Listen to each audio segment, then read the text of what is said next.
Boa noite, tudo bem?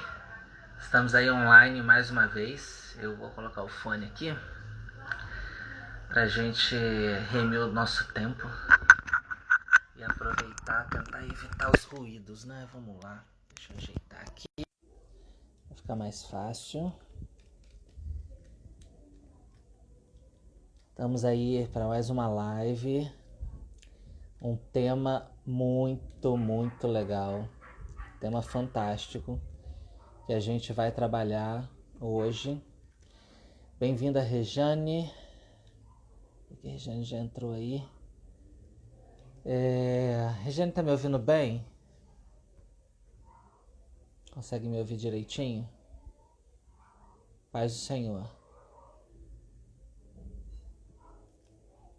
Eu tô na dúvida se esse fone tá funcionando, por isso que eu tô perguntando se você tá me ouvindo bem.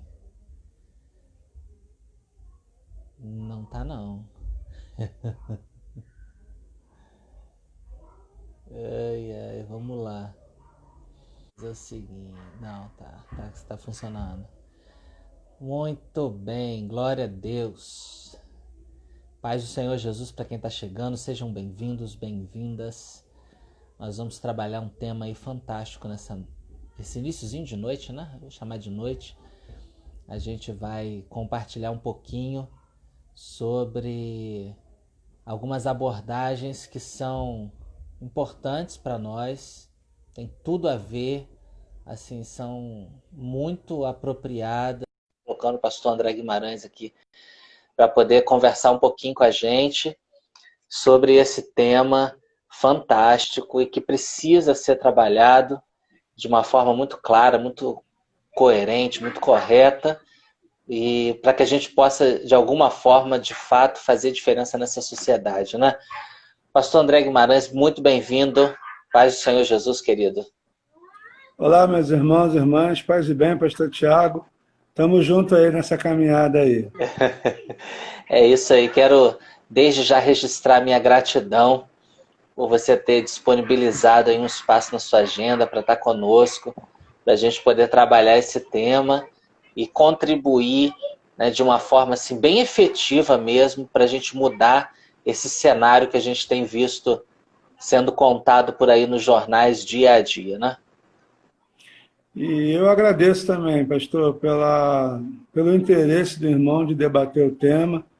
Acho que o combate ao pecado do racismo faz parte do legado do metodismo, não só no Brasil, mas como no mundo. Então, a gente está aqui cumprindo uma tarefa histórica e num tempo que necessita de ações e gestos proféticos. Então, quero agradecer aí pelo irmão ter aberto, né, esse espaço aí, por ter aberto espaço de diálogo e de crescimento para todos nós. Sim, que bom, estamos felizes, estamos felizes. Bom, a partir de agora eu não vou mais nominalmente cumprimentar ninguém, mas sintam-se todos bem-vindos e bem-vindas, para que a gente possa aproveitar ao máximo aí esse tempo de diálogo, de conversa. A gente propôs o tema, né, de vencer o racismo pela educação e pela reeducação. Então, trabalhar esse viés realmente bem pedagógico para que a gente possa vencer esse pecado, esse malefício terrível e a gente possa vislumbrar uma sociedade diferente. Eu creio que é possível. Muito se fala sobre o racismo, mas para nortear esse diálogo que a gente está tendo aqui, você poderia definir para nós, em termos atuais, o que é racismo? Então, o racismo é pecado, porque fragiliza e desconstrói a imagem e semelhança de Deus na vida de uma pessoa. Então, é um pecado. É um crime, porque hoje a sociedade compreende que esse tipo de postura, além de fragilizar a condição da pessoa como imagem e semelhança de Deus, ela também impede as pessoas de seguirem suas profissões, impede as pessoas de terem a sua vida plena, né? Um exemplo bem básico e clássico são os casos de pessoas que são mortas por serem confundidas com criminosos, né? Ou seja, o pecado está tão ali enraizado que transforma os nossos olhares e transformam as nossas percepções em relação a relações, digamos assim, né? Então, o racismo, além de ser um pecado, é também um crime, né? Então, tem essa múltipla dimensão, digamos assim. Sim.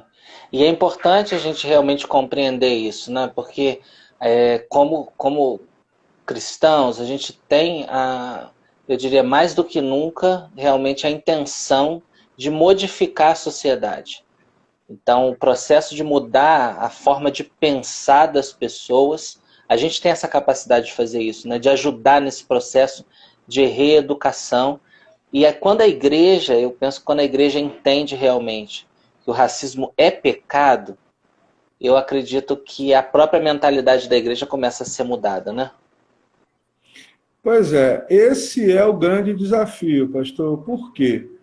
Porque é importante a gente lembrar sempre que o que nós temos hoje como igreja, pastor, na verdade, ela acaba sendo é um desdobramento de múltiplos processos. Algo que eu tenho refletido durante esse tempo, né? Quais foram os recursos que subsidiaram os nossos irmãos do Sul a implantar as missões, sejam elas batista, metodista? Quais foram os recursos? Os recursos, em sua maioria, desdobramento do processo de exploração de homens e mulheres do sul dos Estados Unidos, né? E aí a história diz para a gente que a gente tem no sul dos Estados Unidos as plantations, os plantios de exploração, o processo ali de exploração de pessoas africanas, e no norte a gente vai ter um processo ali civilizatório, um processo de civilizacional diferente. Então, parte dos irmãos que vêm do sul, e eu não quero generalizar, mas eu ainda não tive uma experiência textual, documental, que me provasse o contrário, a grande maioria deles e delas que vieram para cá, vieram com essa mentalidade escravocrata, essa mentalidade pecaminosa de que os brancos eram descendentes da pureza e os pretos da maldição de Cã, né? da maldição hereditária, do tipo Caim, a marca de Caim, e depois a situação lá de Noé, que amaldiçoou Cã. E aí toda a elaboração teológica ela está contaminada por esse pensamento. Então, quando nós temos aqui a efetivação, a organização da igreja, das igrejas, nem vou dizer só da igreja metodista, né? Sim. Mas das igrejas no Brasil, pastor, isso ainda não está muito definido, porque a gente vai perceber que existem lugares, algumas comunidades de fé, que vão ter cadeiras específicas de algumas famílias, a gente vai ver a elaboração teológica que ainda pensa na África como um país, mesmo sendo um continente, com mais de 50 países, e ainda percebemos a África como um lugar que necessita radicalmente de um processo salvacionista travestido de missão, que ao invés de encorajar, animar, fortalecer os povos na construção da sua autonomia, os processos missionários levam ações civilizatórias. Levamos roupa, levamos o jeito de falar, levamos toda uma vestimenta. Então, pastor, eu acredito que é importante um amadurecimento radical nosso, como igreja, de repensar as condições sobre as quais nós estamos estabelecidos, e aí, a partir disso, num gesto sincero, num gesto de abertura de coração, a gente ir em direção à vontade de Deus, porque ainda hoje, nossa experiência religiosa, né, de cristãos e cristãs, nós ainda hoje criminalizamos, nós demonizamos tudo aquilo que vem de África. certo? Tudo aquilo que vem de África. Eu já ouvi algumas pregações em alguns lugares das pessoas dizendo que não, porque na África você tem lá os feiticeiros. Ah, gente, só a África, só o continente africano. Lá os outros povos também têm pessoas com rituais das mais variáveis. Mas Sim. por que esse olhar para a África, o continente desse jeito? Por que a gente não fala no nosso cotidiano, pastor, que o contexto que dá como base ao conjunto de livros que fortalecem, orientam e ficam as nossas convicções de fé, por que a gente não fala que está no contexto afroasiático? Por que a gente tem dificuldade de dizer que o povo hebreu era um povo afroasiático, um povo preto? Eu não consigo imaginar Moisés, loiro de olhos azuis, diante de um poder imperial, né? De um poder imperial, e permitirem um cara loiro de olho azul lá. Não era. Né? A gente vê palavras como Etiópia, Cuxi, o próprio Egito, estão lá. Né? Então, eu acredito, pastor, eu acabei estendendo, ampliando mais a pergunta que o pastor fez, mas é importante a gente trazer nesse aspecto para a gente perceber que a nossa elaboração teológica ainda precisa de muito amadurecimento, né? E aí eu gosto de um metodista chamado James Cone, que é considerado ele, Jacqueline Grant, o pai da teologia negra e a mãe da teologia negra, Jacqueline Grant, que diz o seguinte: que enquanto as elaborações teológicas estavam em andamento, um povo que também tem a sua experiência com Deus estava sendo privado de expressar as suas concepções sobre Deus. E aí ele diz que aí traz um problema teológico interessante para a gente.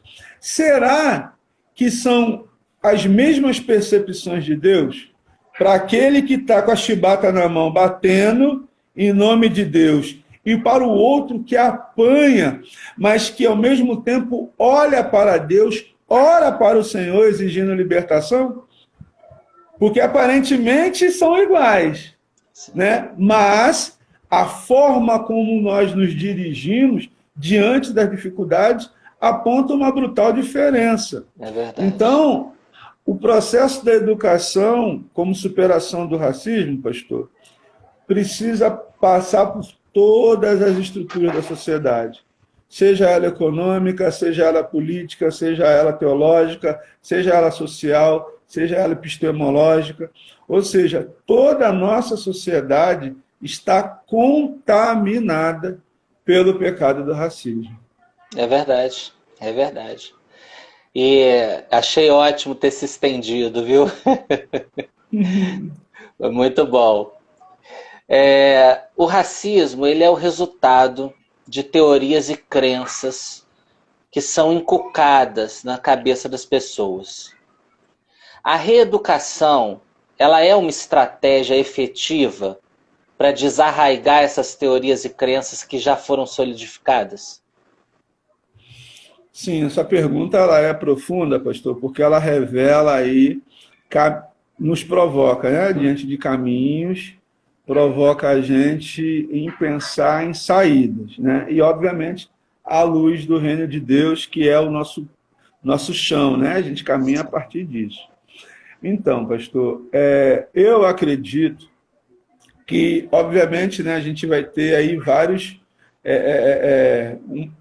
categorias, né, digamos assim. A gente olha lá para números, a gente vai ver uma situação que envolve Zípora, Moisés, Miriam e Arão, que, em determinado momento, começam a reclamar de Moisés por conta de Zípora, que mesmo sendo preta como eles, mas era de uma outra etnia.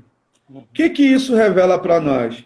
Que a questão da diferença, da diferenciação para separar é algo antigo. A gente vai ver, né? O Reino do Norte, o Reino do Sul, nas próprias escrituras, a gente vai ver, né, que o olhar criminalizado em relação ao samaritano, então a gente vai perceber que existem diferenciações. O que a gente entende hoje como racismo é algo que vem do século XIX, com um cientificismo.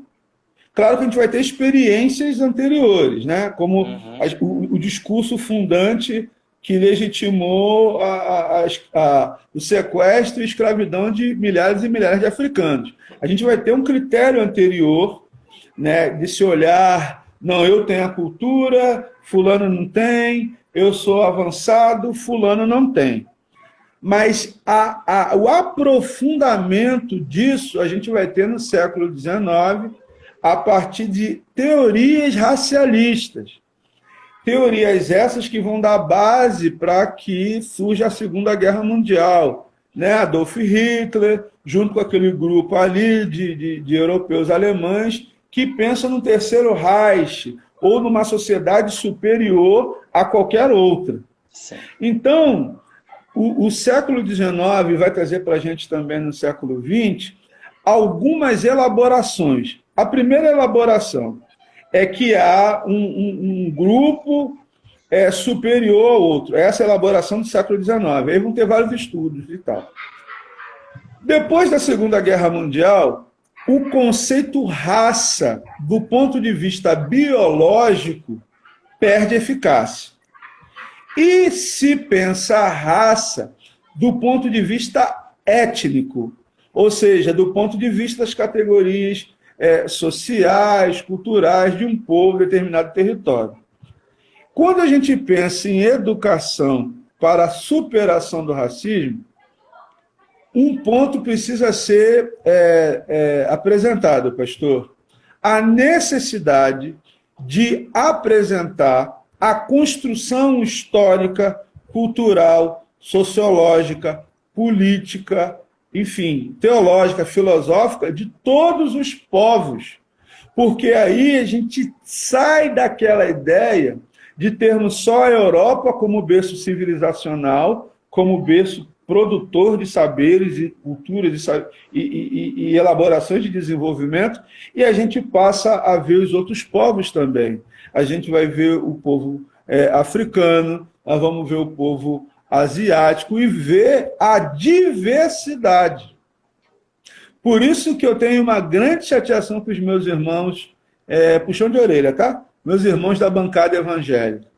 Porque a partir de uma mentalidade equivocada, eles se opuseram à lei 11.455, que era junto com a lei 10.639, que instituía a história da cultura africana e dos afro-brasileiros.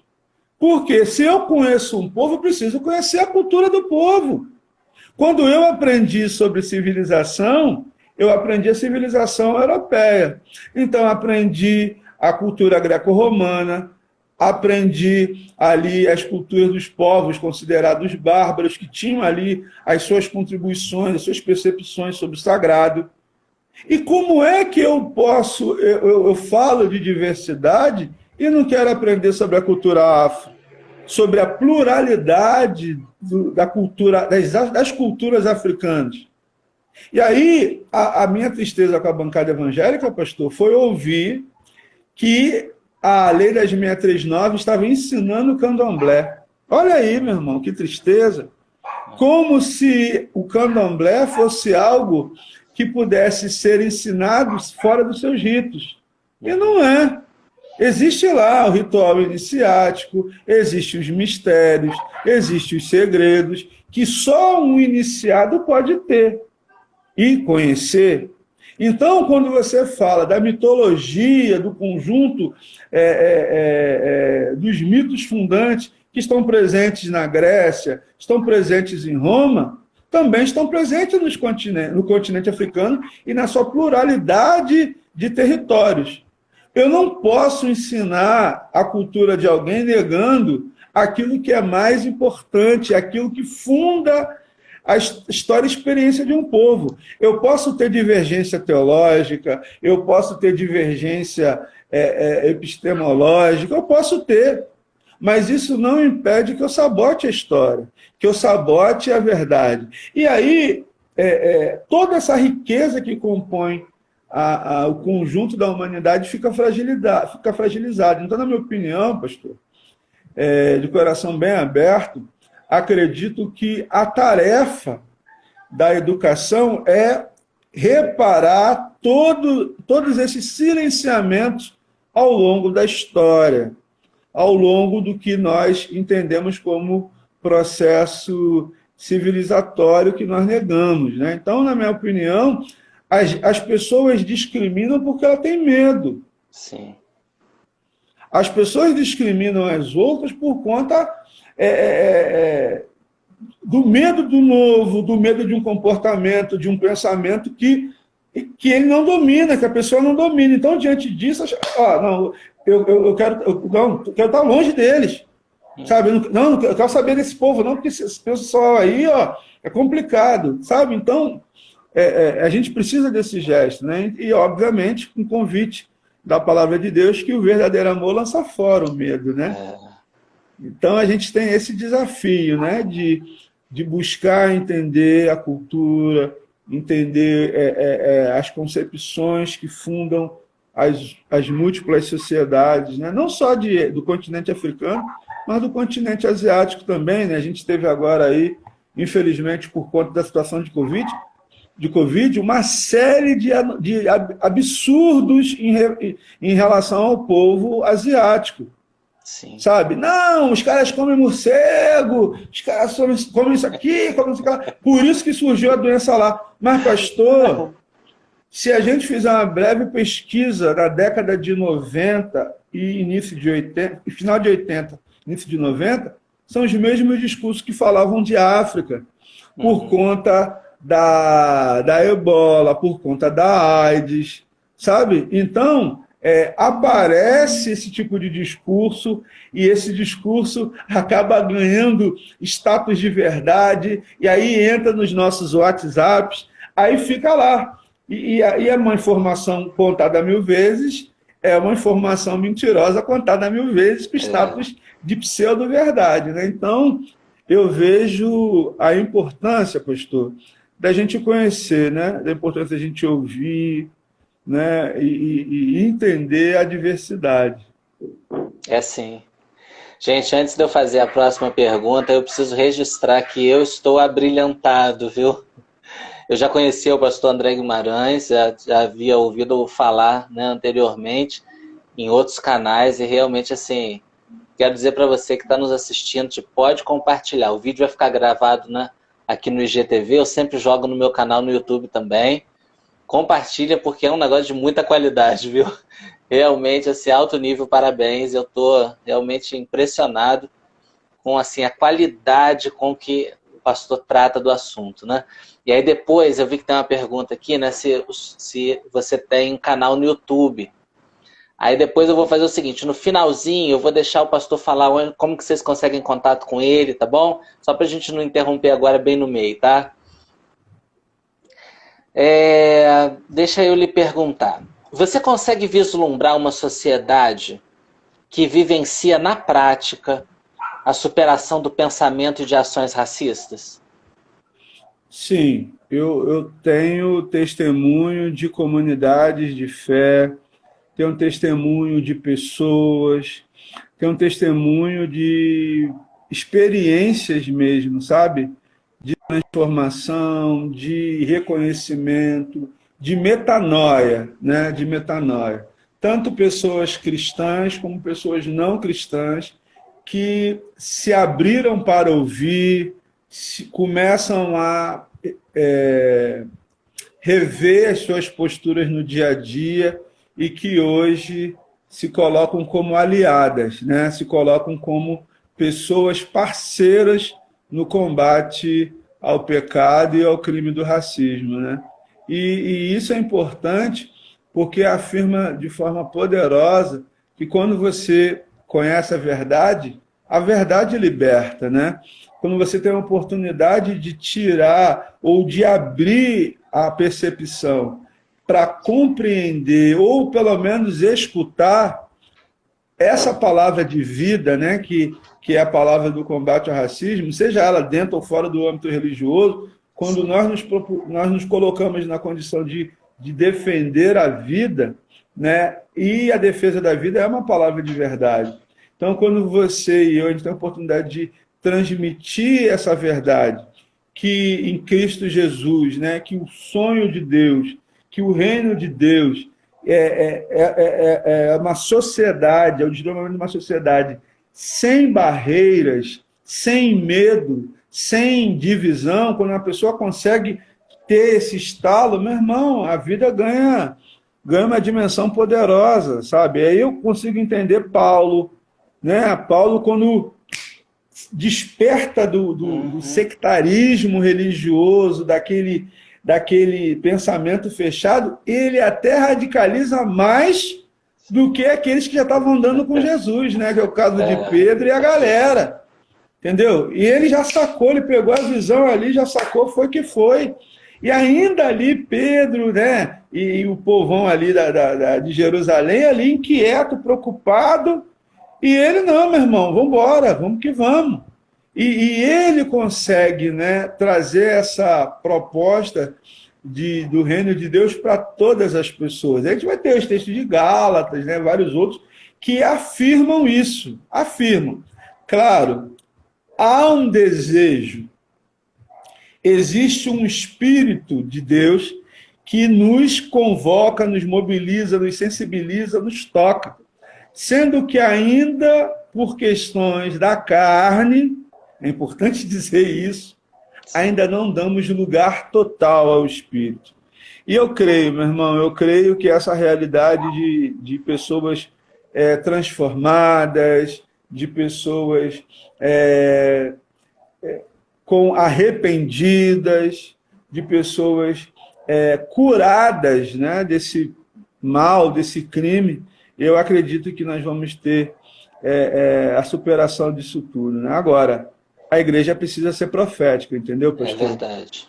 A igreja precisa ser profética, a gente precisa abrir mão daquilo que é seguro e é potente para nós, daquilo que mantém a gente num lugar ali de tranquilidade, sem confronto, porque é uma tarefa da gente, é uma tarefa do povo de Deus impactar para que outras pessoas possam se perceber filhos e filhas de Deus. A tarefa da igreja é também, dentre várias outras, o Ministério da Reconciliação, sabe? O Ministério da Reconciliação. Vamos ser duros? Vamos. Em alguns momentos vamos estar ali gritando, falando, meu irmão, isso é pecado, está sendo racista. Sim, vamos falar.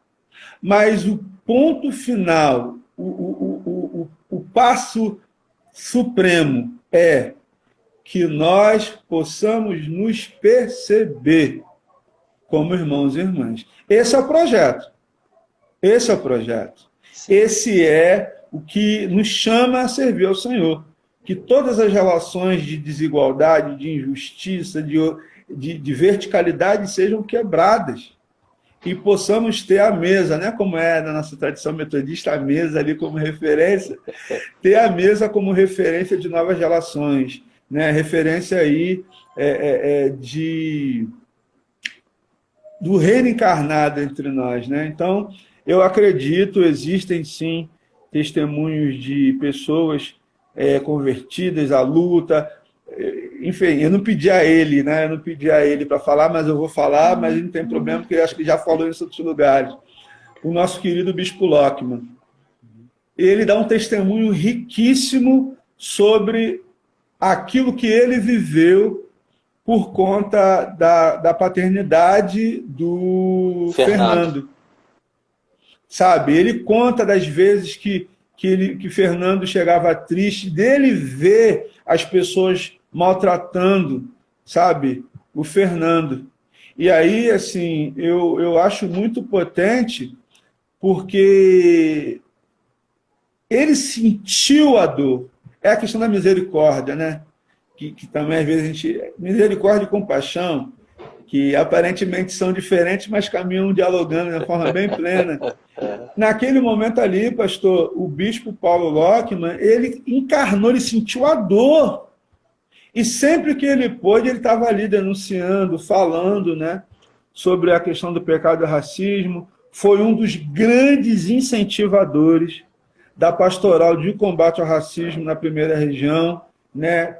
Pastoral essa que eu tive a alegria, né, enquanto eu estava na primeira região, de poder servir, juntamente com a nossa irmã Maria da Fé, reverendo Luiz Daniel, pastora Laisa Gomes, enfim, várias pessoas que fizeram parte dessa pastoral, que fazem parte ainda, e que, através desse jeito preto de ser, nosso jeito alegre de ser, lendo a Bíblia, sendo metodista, a gente teve a oportunidade de trabalhar, e ainda há trabalho, né? Hoje a nossa irmã Maria da Fé continua, mais na condição de conselheira, né? É a nossa referência, né? A irmã Fezinha é a nossa referência. E junto também com o irmão Carlos Breta, né? Um irmão que concluiu o seminário teológico, eu não sei se ele recebeu a nomeação, mas ambos trabalham junto, aí está lá a pastora Laisa, pastor Luiz Daniel, irmã Daniela, que foi da FEMEJO, enfim, o movimento continua, né? Então, eu acredito que é possível, sabe, desempenhar um trabalho, é possível marcar, e quando a gente se envolve, pastor, quando a gente sente a dor, a nossa atuação é diferente, né? E aí o convite de Jesus lá em Mateus 25, dizendo, ó, tive nu, tive preso, tive fome, tive doente. Então Jesus, ele encarna os gritos, as dores daqueles que estão fragilizados na sociedade. Então, por isso que Jesus se fez carne, habitou entre nós e se despiu de todo poder e glória. Então, por isso, Jesus ele é com legitimidade. Jesus é o nosso intercessor, o nosso mediador, porque ele diz, pai, ó, eu sei que essa dor aí, eu vivi essa dor, sabe? Então, eu acredito nisso, né? E isso, obviamente, acontece a partir da conversão, né? Por isso que eu trouxe esse testemunho do bispo Paulo Lockman, porque é um testemunho de uma pessoa que tinha tudo para ficar na boa, na dele, quietinho, né? Branco, sobrenome esquisito que ninguém consegue pronunciar direito, ou é Lockman, ou é Lockman, ou Lockman, enfim, o povo não pronuncia direito. Brincadeira, tá, bispo? Brincadeira carioca. Mas ainda assim ele teve a oportunidade de se enganjar e se...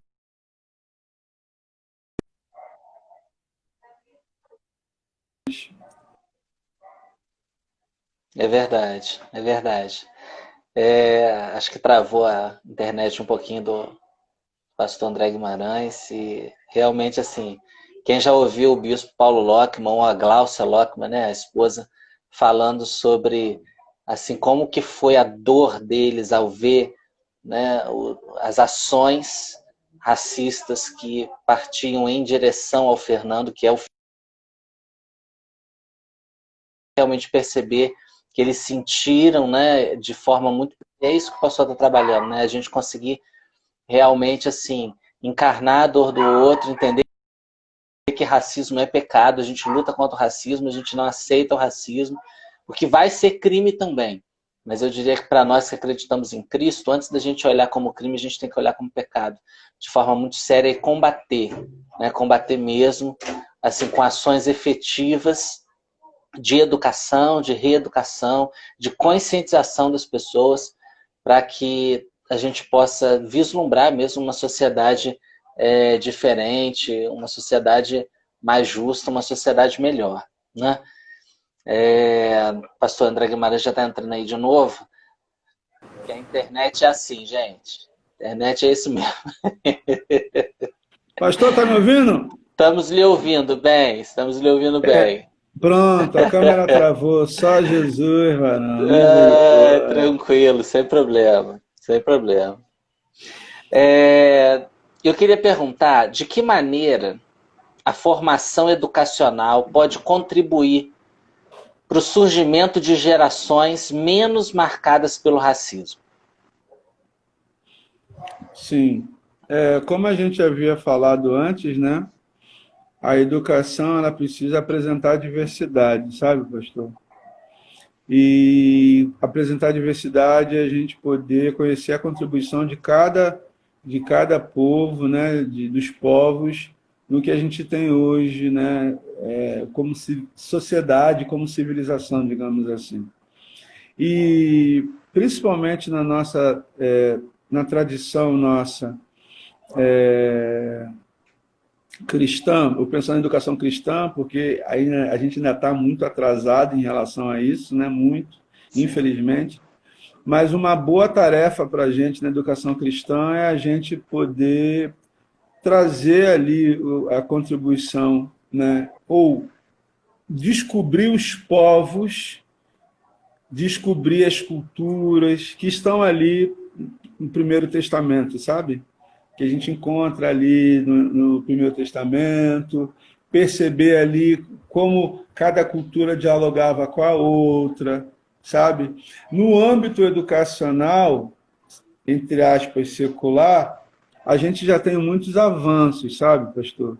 A gente tem aí, mesmo hoje com uma tentativa de interrupção da Lei 10.639 e da Lei 11.455, ainda com todo o processo de esvaziamento, com todo o processo de sabotagens, a semente já está no sistema educacional, digamos assim, né? Então, hoje, muitos professores e professoras comprometidos com uma educação antirracista já fazem esse tipo de trabalho, já propõem leitura, já propõem diálogos, né? Existe hoje muitos grupos, né? Tanto dos movimentos sociais como também dos movimentos educacionais, de formação de professores, sabe?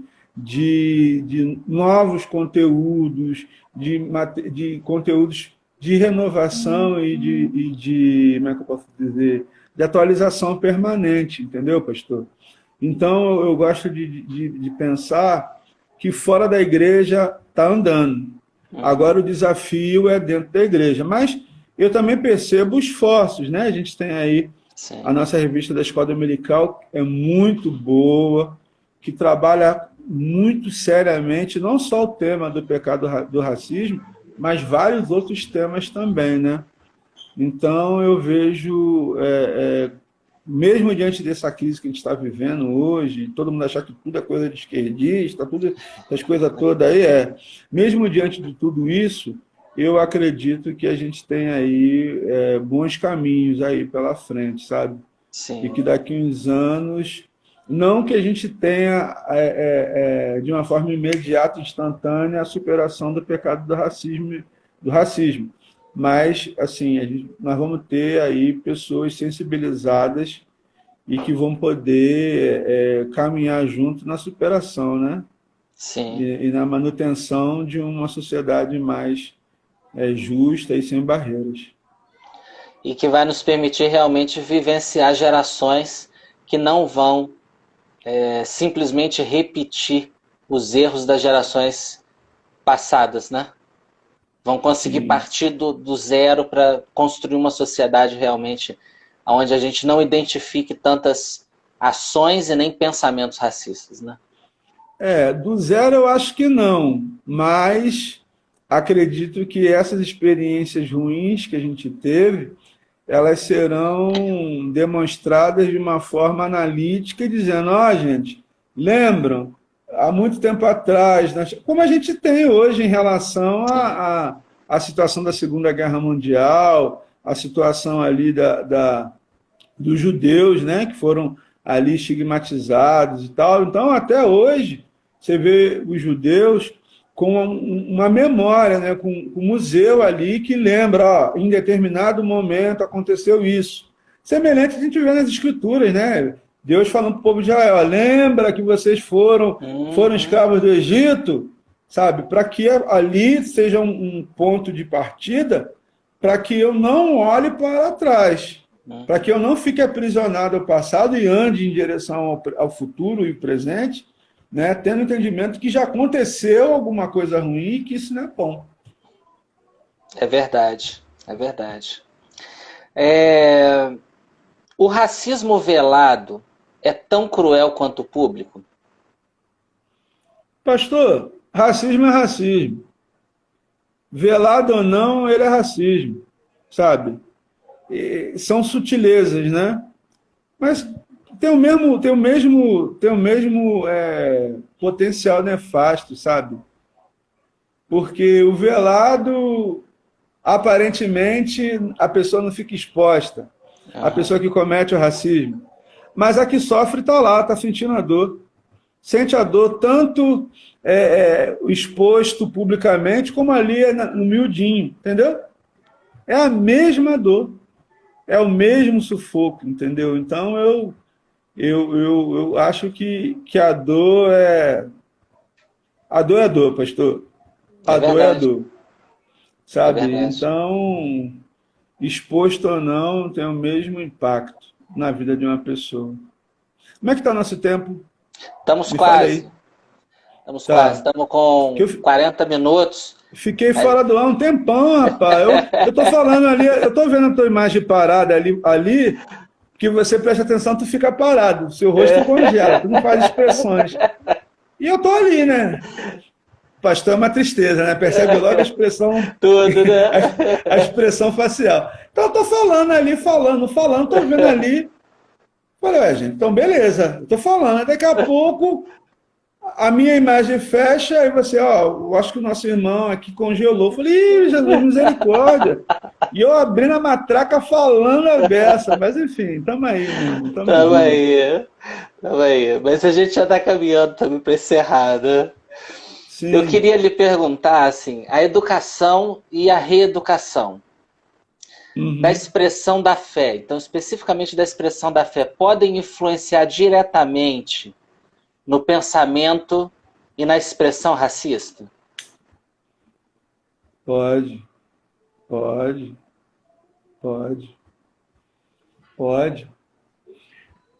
A questão da educação, né?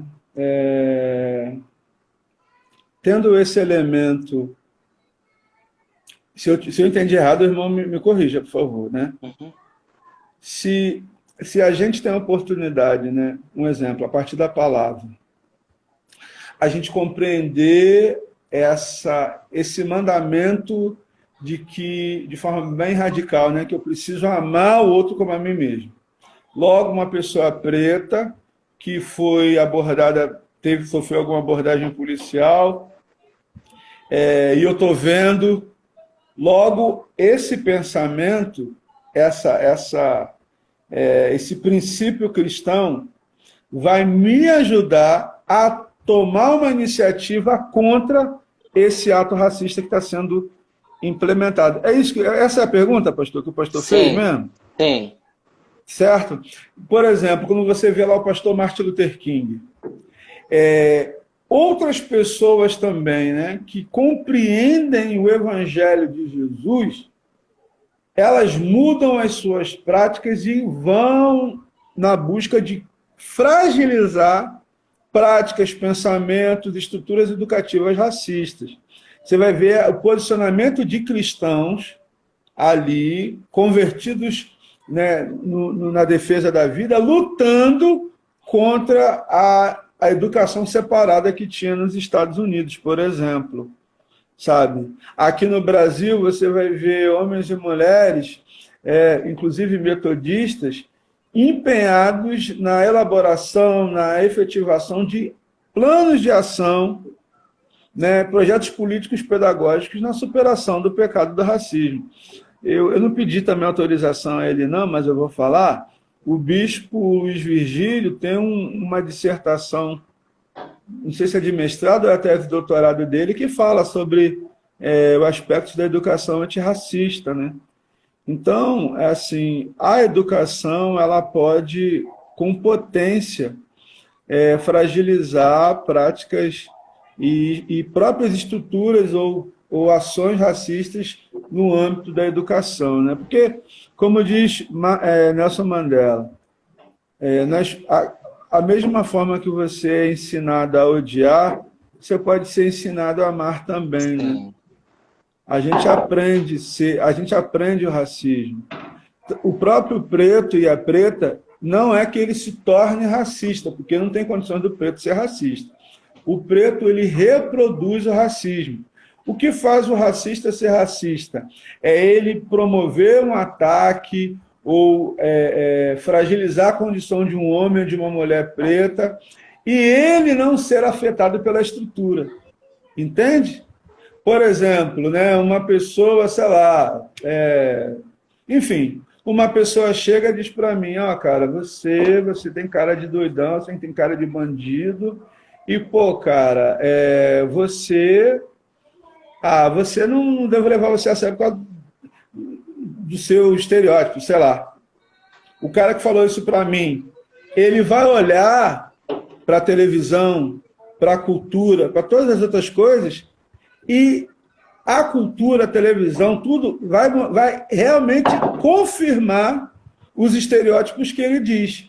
Diferente de um preto que fala, você tem nariz de batata, teu cabelo é pinchaína, beleza, mas ele também, em algum determinado momento, vai ser olhado da mesma forma que ele olhou a outra pessoa. Sabe? Então, o fato que a pessoa preta reproduz o racismo, mas ela por si só não tem condições de ser racista e gozar dos privilégios do racismo, porque o racismo estabelece privilégios de uma pessoa branca, de camisa ou sem camisa correr na praia e ninguém fica assustado. De adolescentes, jovens, brancos correrem na praia ou na rua, ninguém se assustar. Se você gritar, pega ladrão para eles, o pessoal vai nem levar fé. Agora, um preto correndo sem ninguém gritar, as pessoas já ficam apavoradas. Então, o racismo é uma estrutura, né, também social, coletiva, que reforça e retroalimenta práticas, né? Retroalimentam práticas, né? Então, é algo bem complexo. Sim. Dentro disso que você está falando, qual o papel das instituições religiosas, cristãs e não cristãs, das instituições religiosas no combate ao racismo? Denúncia,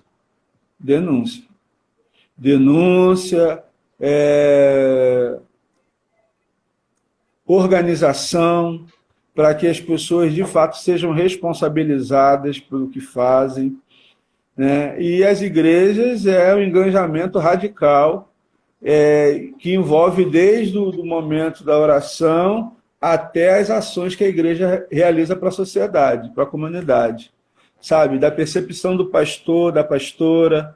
Então, um exemplo, a menina negra, jovem negra, chega na igreja com o cabelo todo alisado, e você vê que a menina tinha ali o cabelo crespo, tinha alegria e tal.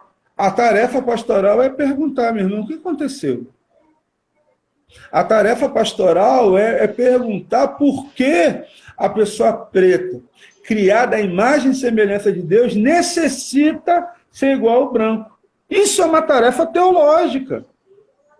É uma tarefa que nós, pastores e pastoras, precisamos, com muito carinho, com muito cuidado, implantar nas nossas ações pastorais. De a gente perceber por que os familiares das nossas irmãs, dos nossos irmãos, não entram nas nossas comunidades de fé.